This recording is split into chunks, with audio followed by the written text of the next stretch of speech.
The Archduke's assassin was Gavrilo Princip, a Bosnian Serb and a non-entity, but a non-entity with a very powerful idea. A Princip believed that Bosnia should be part of the Kingdom of Serbia and that it would take violence to get rid of the province's Austrian overlords, violence that he and his friends were willing to inflict. And the victim they chose was this man, the Archduke Franz Ferdinand, the heir to the Habsburg throne and the symbol of everything Princip hated about Austrian rule. Its arrogance, its bullying, and, well, the sheer fact that it regarded the Serbs in the province as an inferior race. And it was madness for a Habsburg to visit Sarajevo on this day of all days, for the 28th was the most important date in the Serb calendar, the day of holy mourning. Yet this fool might still have escaped. The young assassins had lost their nerve, and all Princip had seen of the Archduke's car was a blur as it raced by. He'd retreated to a little cafe, and was no doubt contemplating what might have been. But then, by some perverse roll of the dice, the boy got a second chance. The Archduke's driver had got lost in the city's old town, and the car was stuck right outside Princip's coffee house.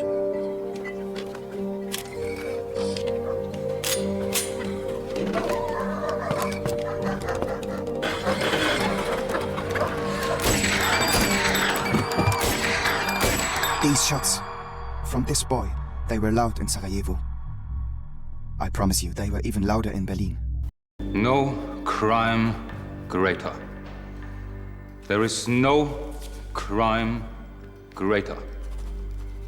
Regicide attacks the apex of civilized life. When you kill a king, you kill the order in which people find all meaning. Your Majesty. And these Serbs, I hate them!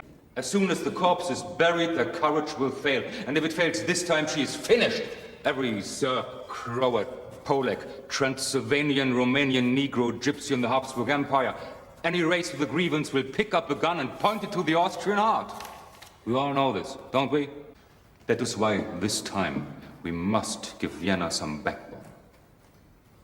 Serbia must learn to fear the Habsburgs again. Hear, hear.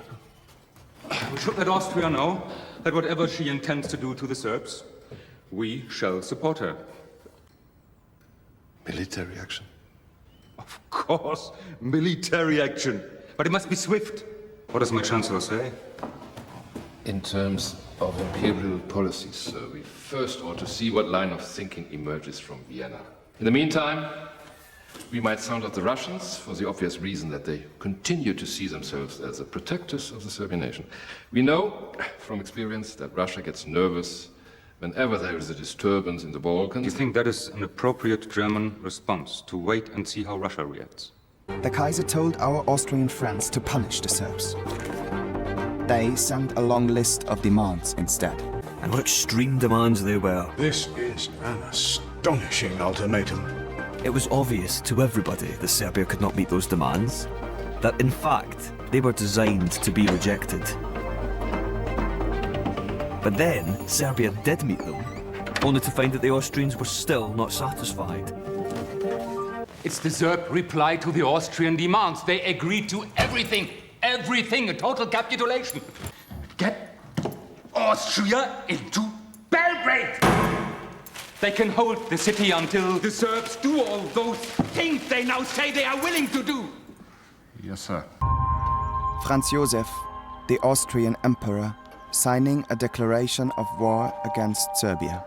He might be signing an ordinance to permit electric street lighting in distant Budapest or lifting a ban on linen trading in Krakow. What he's actually doing is signing his own death warrant, and that of his dynasty. That evening, the first Austrian bombs fell on Belgrade. If France is drawn into this conflict, France? as Russia's ally, it is possible. Unlikely for a Balkan question. But still possible. And if France is drawn in, it may be difficult for Britain to stand aside. Britain, in earnest, mediation must succeed. Britain in earnest. Of course, that alarmed the Kaiser. He thought of his cousin, Tsar Nicholas of Russia, and wondered if the two of them might not stop their respective military machines. Dear Nicky, we have a common interest as sovereigns to ensure that all persons morally responsible for the murder. Dear Willie, the indignation in Russia, fully shared by me, is enormous. I foresee a time when I shall be forced to take extreme measures, which will lead to war. Dear Nicky, the whole weight of the decision lies solely on your shoulders now. Dear Willie, I shall be overwhelmed by pressure to go to war. I appeal to you to help me. Dear Nicky. Dear Willie. Dear Nicky. Dear Willie. Dear Nicky. Dear Willie. Dear Nicky. And on it went. Dear Willie. Two sovereigns living in a world of make-believe. That evening, Russia moved to full mobilization and all her reservists were called up. Quite incredible. Germany is practically asking for the keys to France. If France agrees to remain neutral in the event of a German-Russian war, it gets as its reward from Germany what? The German occupation of the fortresses of Verdun and Toul for the duration of that war. You don't seem to know the difference between a threat and a bribe. It's intended to provoke a French mobilization. He wants to declare war on France. I don't want to, but I think a war between us is bound to happen. He wants to. And I will tell you this, Britain will not stay neutral in a war that takes in France. Britain is not capable of getting involved. She cannot spare the troops. He means Ireland. She will risk how many divisions on the continent? 4? 5? They would get swept up in the general rout. This is irresponsible talk. The cabinet feels Britain has no interest in what is essentially an Austro-Russian dispute in the East. France, of course, has her alliance with Russia, the provisions of which we know nothing about, and we cannot allow ourselves to be the tail to Russia's comet. You have sold us. We haven't. Each day we delay our mobilization, we lose the equivalent of 25 kilometers of French territory if war does break out. But I appreciate France's restraint and would urge her to continue on that course. How many French lines would it take to get each of those 25 kilometers back? Paul. Are you going to wait until France is violated before you act?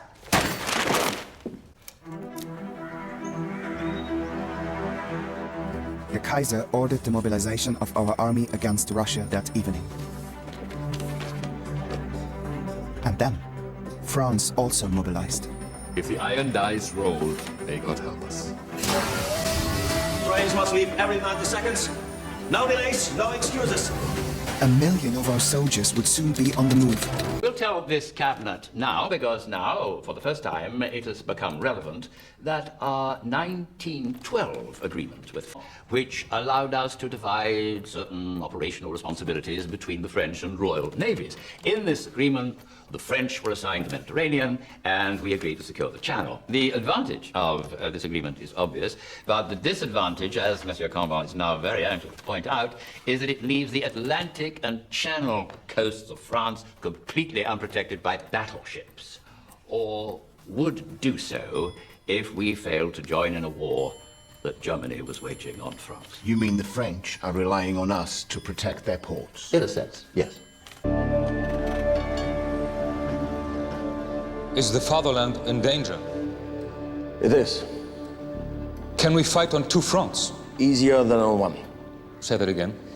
It is easier for us to fight on two fronts than on one. It's always been updated, Your Majesty. 90% of our army will be thrown at France, according to a strict timetable, while the rest hold the Russians off a relatively easy task in the first... To say next? You're planning to go through Belgium, isn't that so? A lovely idea, Your Majesty. Lovely? Your Majesty, the great powers guarantee Belgium independence not because we love each other, but because we fear each other. That's natural, of course. Natural? It's also efficient. Respecting Belgian neutrality is what keeps us and the French from garrotting each other. And I am custodian of a treaty with the King of Belgium. Which, tragically, you shall have to break. I will presently go to the House of Commons and make the case for supporting our allies if it should come to war. Then I should resign. What can I expect if I stay on? everlasting quarrels with Winston, certainly, but also with respect. I will be putting my name to a policy that is fundamentally wrong. Soon after Grey's address, Germany declared war on France. Some pretext was invented. The French aerial attack on Nuremberg, I think. It wasn't true. Certainly nobody in Nuremberg saw it.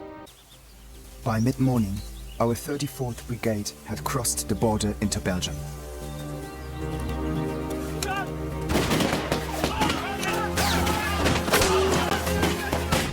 And King Albert of Belgium asked his parliament, "Are we still committed to our independence?" "Yes, yes," came the reply. The King of the Belgians then made his appeal to all the guarantors of Belgian neutrality. An invasion of Belgium has changed everything for me. The only sensible thing now is for this government to send an ultimatum to the aggressors in Berlin. Within the hour, the British government had drafted its ultimatum to the Kaiser, demanding the complete withdrawal of all German troops from Belgium by midnight. What we are doing to Belgium, we have been forced to do. Necessity knows no law. Trenches were dug in the Marne Valley at the end of August 1914. There was no 40-day war. No triumphant gallop to Paris, just a murderous and terrifying stalemate. And of course, the war spread. It spread to the Middle East, to Asia, to Africa, and beyond. It became the First World War. By 1918, 4 empires were in ruins and 4 royal dynasties ended. The face of our continent was changed by revolution. And death, it seemed, could never claim too many. It was always hungry for more. 10 million died.